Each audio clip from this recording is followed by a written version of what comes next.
ప్రతి నెల పెన్షన్ పంపిణీ కార్యక్రమంలో భాగంగా ఈరోజు గార్లదిన్నె మండలం పాతకల్లూరు గ్రామానికి రావడం జరిగింది.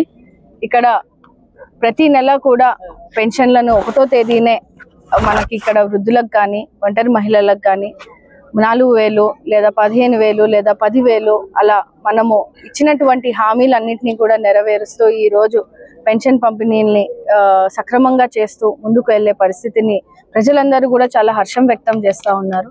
గతంలో చూసుకుంటే మనము పెన్షన్లు 5వ తేదీయో 6వ తేదీ అయితే కూడా రాలేని పరిస్థితి. ఇంకా అప్పుడు ఒకవేళ తీసుకోకపోతే మళ్ళీ ఆ పెన్షన్ కూడా ఆ నెలకి ఇవ్వలేని పరిస్థితిని వాళ్ళు ఈరోజు గుర్తు చేస్తూ మాకు ప్రతి నెల కూడా చంద్రబాబు నాయుడు గారు ఇచ్చినటువంటి హామీ ప్రకారంగా 1వ తేదీనే మాకు పెన్షన్ ఇంటికే వచ్చి ఇస్తా ఉన్నారు. ఒకవేళ 1వ తేదీ ఆదివారం అయితే ముందు రోజే వచ్చి మాకు పెన్షన్ పంపిణీ చేసే కార్యక్రమం చేస్తా ఉన్నారు అని ప్రజలు కూడా హర్షం వ్యక్తం చేస్తా ఉన్నారు.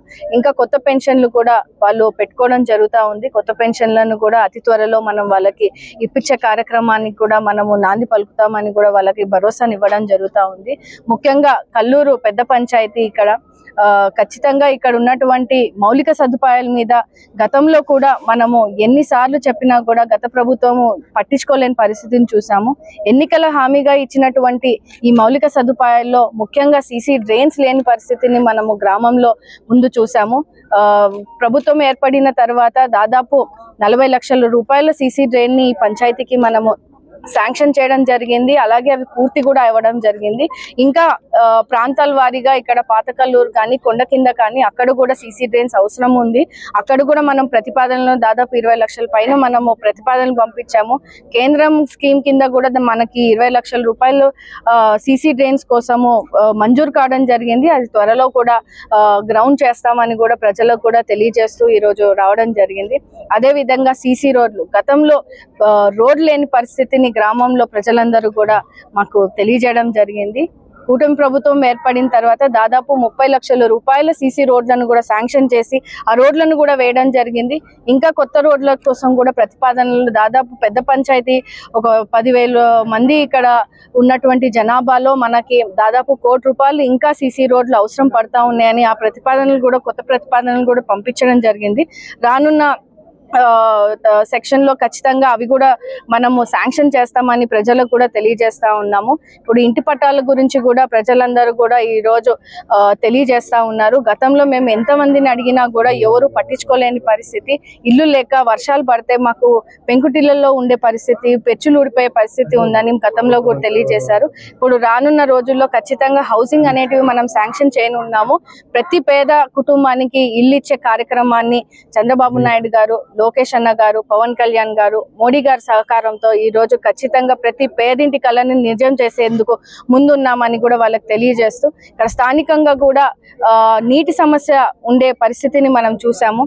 ఖచ్చితంగా అక్కడ కూడా మనము కొన్ని నిధులు కేటాయించి ఆర్డబ్ల్యూఎస్ కింద వాళ్ళకి మోటార్లు కానీ నీటి సమస్య లేకుండా చేసేందుకు కూడా కొన్ని పనులను కూడా మనం చేయడం జరిగింది.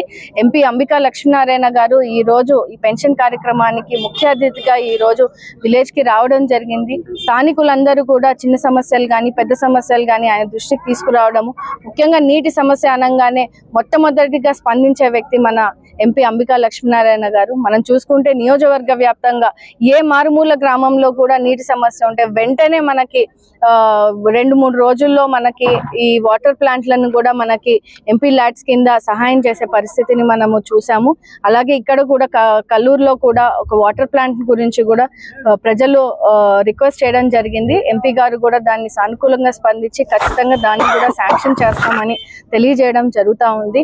అలా కలిసి కట్టుకొని ఈ రోజు మన నియోజకవర్గ అభివృద్ధి కోసము ఎంపీ అంబికా లక్ష్మీనారాయణ గారు చాలా చిత్తశుద్ధితో ఒక బాధ్యతాయుతమైన పరిస్థితుల్లో ఈ రోజు మనకి సహాయం చేస్తూ ఈ రోజు చేదోడు వాదోడుగా పేద కుటుంబాలకు ఉండేందుకు అండగా ఉండేందుకు ఈ రోజు నిధులు కేటాయించి అటు కేంద్రం నుంచి కానీ ఇటు స్టేట్ నుంచి కానీ అటు ఎంపీ ల్యాడ్స్ నుంచి కానీ మనకి అంతా కూడా అనుకూలంగా గ్రామ అభివృద్ధి కోసము చాలా సహకరిస్తున్నారు. కూటమి ప్రభుత్వము ప్రజలకు ఇచ్చినటువంటి హామీ ప్రకారంగా ఒక చిత్తశుద్ధితో పనిచేయడానికి ముందు వెళ్తా ఉన్నాము. రానున్న రోజుల్లో ఇప్పుడు కూడా గ్రామస్తులు చాలా స్థానికంగా ఉన్నటువంటి మండల ఆఫీస్ ఇష్యూ అక్కడ పనిచేయలేని పరిస్థితి, సిబ్బంది సరిగ్గా పనిచేయలేని పరిస్థితిని కూడా మా దృష్టికి ఈ రోజు తీసుకురావడం జరిగింది. కనీసం మ్యూటేషన్స్, రెవెన్యూ సమస్యలు, ముఖ్యంగా గత 5 సంవత్సరాలు వైఎస్ఆర్సీపీ పరిపాలనలో ఎక్కడా కూడా ఈ భూదందాలు, భూ కబ్జాలు లేదంటే ఈ రెవెన్యూ సమస్యల వల్ల చాలా ప్రజలు ఇబ్బంది పడే పరిస్థితిని మనం తెలుసుకున్నాం. కానీ కూటమి ప్రభుత్వం వచ్చిన తర్వాత ఒక్కొక్కటిగా మనము సదస్సు రూపంలో అంటే విలేజ్ లెవెల్లోనే ఈరోజు రెవెన్యూ సదస్సులు తీసుకొని ఈరోజు వాళ్ళ సమస్యలన్నింటినీ కూడా మనము నెరవేర్చే విధంగా కూడా ఒక్కొక్కటిగా ముందుకు తీసుకెళ్తా ఉన్నాము. స్థానికంగా ఉన్నటువంటి కల్లూరు పంచాయతీ 3 గ్రామ సచివాలయాల్లో కూడా సిబ్బంది యాక్టివ్గా లేరు, కొంచెం ఇబ్బందికరంగా ఉందని మాకు ప్రజలందరూ కూడా మా దృష్టికి తీసుకురావడం జరిగింది. అటు ఎంపీ గారు కూడా మనం మాట్లాడుతూ ఉన్నాము. ఖచ్చితంగా రెవెన్యూ సమస్యల మీద ఎక్కడ కూడా నిర్లక్ష్యం చేయకూడదు. ఎందుకంటే రానున్న రోజుల్లో కూడా ఎక్కడా కూడా భూ సమస్యలు లేకుండా, ఎక్కడైతే కబ్జాదారులు కబ్జా చేసుకున్నారో లేదంటే మ్యూటేషన్స్ లేక పొజిషన్ సర్టిఫికేట్స్ ఇస్తేనే మనకి ఇప్పుడు కొత్త హౌసింగ్ శాంక్షన్స్ అయ్యే పరిస్థితి ఉంది. కాబట్టి అవి కూడా అతివేగంగా వాళ్ళని చురుగ్గా పాల్గొని ఖచ్చితంగా ఇక్కడ స్థానికంగా ఉన్నటువంటి నిరుపేద కుటుంబాలకు అవసరమైనటువంటి అర్హత ఉన్నటువంటి పొజిషన్ సర్టిఫికేట్స్ కానీ ఇంకా రెవెన్యూకి సంబంధించినటువంటి క్లియరెన్సెస్ కానీ చేయాలని చెప్పి ఇక్కడ ఉన్నటువంటి తహసీల్దార్ గారికి కూడా ఎంపీ గారు కానీ నేను కానీ స్థానికంగా ఉన్నటువంటి మండల నాయకులు కానీ కూటమి నాయకులు కూడా తెలియజేయడం జరిగింది. దీన్ని కూడా కలెక్టర్ దృష్టికి కూడా తీసుకెళ్ళడం జరుగుతుంది.